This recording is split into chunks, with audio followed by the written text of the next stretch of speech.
વાંસદા વિધાનસભા મતવિસ્તારમાં વિકસિત ભારત વિકસિત ગુજરાતના થીમ સાથે નારી શક્તિ વંદના કાર્યક્રમ લીમઝર ખાતે યોજાયો। વાંસદા તાલુકાના લીમઝર ક્રિકેટ ગ્રાઉન્ડ પર વિકસિત ભારત વિકસિત ગુજરાત અંતર્ગત નારી શક્તિ વંદના અંગેના 177 વાંસદા વિધાનસભા મતવિસ્તારના કાર્યક્રમો યોજાયો। કાર્યક્રમમાં જિલ્લા પંચાયત નવસારીના પ્રમુખ ઉપપ્રમુખ, જિલ્લા પંચાયત નવસારી મહામંત્રી આદિજાતિ મોરચા ગુજરાતની પ્રેરક ઉપસ્થિતિમાં તાલુકા પંચાયત પ્રમુખ, તાલુકા પંચાયતની ચૂંટાયેલી પાંખ, જિલ્લા પંચાયતના સભ્યશ્રીઓ તથા તાલુકા સંગઠનના પ્રમુખ, મહામંત્રી અને હોદ્દેદારોની હાજરીમાં પ્રાંત અધિકારી અને નોડલ ઓફિસર ડીઆઈ પટેલ સાહેબના માર્ગદર્શનમાં લીમઝર ક્રિકેટ ગ્રાઉન્ડમાં લીમઝર મુકામે મામલતદાર વાંસદા અને તાલુકા વિકાસ અધિકારી રાજેન્દ્રસિંહ પરમાર વાંસદા વહીવટી તંત્ર દ્વારા પ્રોગ્રામ કરવામાં આવ્યો, જેમાં NRLM, post office, saving scheme, સખી મંડળ, વહાલી દીકરી યોજના, ક્વિઝ બૂથ જેવા બૂથનું આયોજન કરવામાં આવ્યું હતું, જેમાં બહોળી સંખ્યામાં લોકોએ લાભ લીધો હતો। કાર્યક્રમની શરૂઆતમાં સ્વાગત પ્રવચન મામલતદાર શ્રી વાંસદા દ્વારા કરવામાં આવ્યું। આ પ્રોગ્રામમાં લગભગ 5000થી વધુ લોકો હાજર રહ્યા।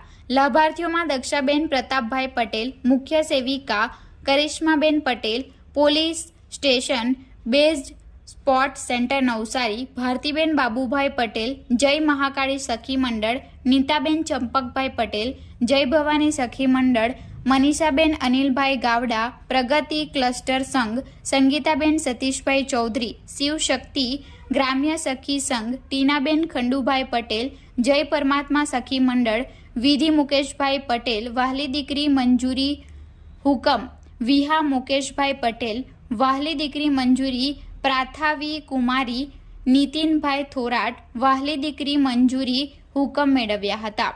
પ્રતિભાવ આપનારાઓની યાદીઓમાં રીનાબેન ભરતભાઈ ગરાસિયા, બીસી સખી હિનાબેન જયેશભાઈ પટેલ, લખપતિ દીદી સુરેખાબેન પ્રકાશભાઈ પટેલ, આર્થિક પ્રવૃત્તિ સાથે જોડાયેલા બહેન Karishmaben Patel, police station base sport centre Navsari Nari Shakti વંદના કાર્યક્રમમાં પોતાના પ્રતિભાવો આપ્યા હતા અને ખુશી વ્યક્ત કરી હતી।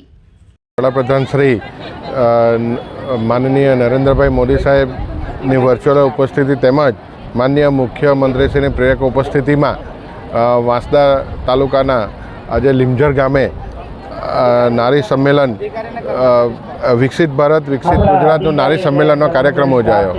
આ કાર્યક્રમમાં લગભગ 13000થી વધુ સહાય જૂથની 1,30,000 જેટલી મહિલાઓને લગભગ 250 કરોડ રૂપિયાના અહીં વધુની સહાય આપવામાં આવી।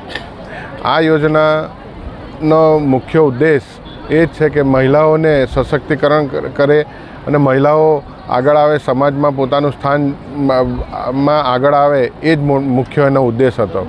અને આજે આપણે જોઈ શકીએ છીએ કે મહિલાઓ આજે દરેક ક્ષેત્રમાં આગળ આવી છે। જેવા આપણે જોઈએ તો ચંદ્રયાન હોય, વૈજ્ઞાનિકો હોય, ડૉક્ટર હોય, એન્જિનિયર હોય, દરેક ક્ષેત્રમાં પશુપાલનનો વ્યવસાય હોય, તો આ દરેક ક્ષેત્રમાં મહિલાઓ આગવું સ્થાન પ્રાપ્ત કર્યું છે।